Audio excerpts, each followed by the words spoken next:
everyone. This is Lottie from Cancer as a Lifestyle. So you're sitting in your oncologist's office right now and you just found out that you have cancer. Wow, that's a lot to take in, isn't it?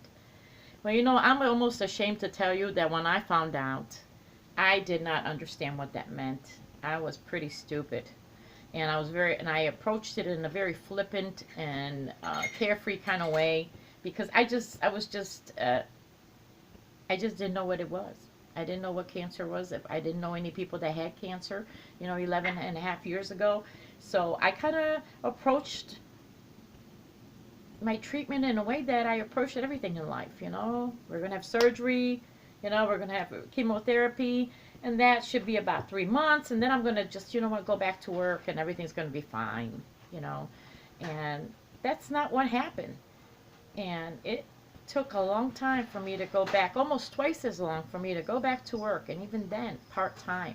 So you see, the first thing you should do when you find out you have a very serious illness or cancer for that matter, research your cancer. Go online. There is so many things available now that weren't even available when I was first diagnosed. Go to your church groups. There are a lot of, or your community centers, there are a lot of support groups of other people who have most likely the same cancer that you have. Go to the chat rooms. That's what I did. And there are a lot of people there who have so much experience on dealing with cancer. Another thing, research your doctor, and most importantly, research the hospital that he belongs to. I found out the hard way. I thought that all hospitals and all doctors were there to take care of you and that was their duty, and no matter where you go, that you will be provided with the right care. But that's not always the case. And you know what? I hate to say it, but there's, good people and there's bad people who are bad in their jobs and they're not very good at it. And I ended up having to move in the middle of my recovery from surgery, an abscess, hooked up to all machines and moved to another hospital so I can get the right kind of care that I needed. Number 3, you know what? Breathe in slowly and breathe out slowly.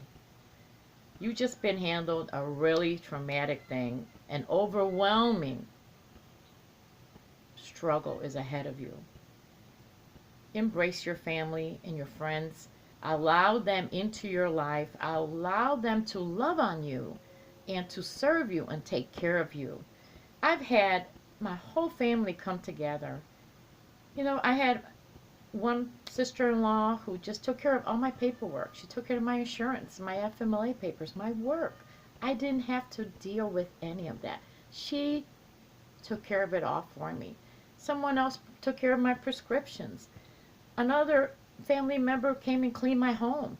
It was just, allow them to love you, to love on you. They want to help. They want to be part of this journey that you're on. They want to be here and spend as much time with you as they can. So allow them that. Another thing, get yourself a chemo partner. I would really strongly suggest that if this is your first time with cancer, that you get a chemo partner or several partners. There's people that I know that actually have several people that take turns in going with you to the treatment. My chemo partner was a friend of our family, a very good friend, and I'm telling you, she took such good care of me. She picked me up. I didn't have to worry about driving. She would take me there. She handled all my doctor appointments. I just sat there and relaxed and, and just took my infusion while she went and got us food to eat. She handled all my prescriptions in the hospital. She made appointments for me. And then you know what? She brought me magazines. She sat there and held my hand. And then she took me home and I was pampered. It's a great experience. Now, I will tell you that some people, they can't be there every single time. So a lot of patients, they actually have a whole group of people that take turns every week. Now, I will suggest one thing, and I don't mean to offend anyone. If you want to be a chemo partner for someone who has cancer, just make sure that you understand what that means or what it entails. Because being a chemo partner means that you are really there for that other person. You're not there for anything else. So if you can't be there for the whole day for them because you have an appointment in the afternoon or you have to rush off, you know, don't do it, because this is an all day kind of thing. And the last thing they need to feel is that you're being inconvenienced in any way. Believe me, they're already feeling like a victim and they're already feeling helpless. They don't want to feel like they're inconveniencing their loved ones. Now, the last thing I would suggest is that you take one moment at a time. One of the few things that I did with my son, when he would call me, every day he would ask me this one little question. Mom, what are we working on right now? And that would entail something as simple as being able to get out of bed and walk to the end of the room. Whatever it was, that's all we concentrated on. That's what we would pray over. And okay, that's your biggest job right now, is to get up and walk maybe to the hallway.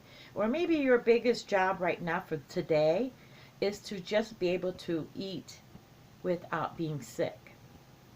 You know, take each moment at a time. Do not be overwhelmed by all the things that you have to do today. One thing at a moment. And then we'll slowly get there to the finish line. So you just found out you got cancer. Well, I can tell you one thing.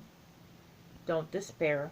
Don't think that this is the end of this is the end, because it's not. You can still live a very fulfilling life. You can go through your treatment. Allow the people in your life to love on you and be there for you, and enjoy every moment that you have here.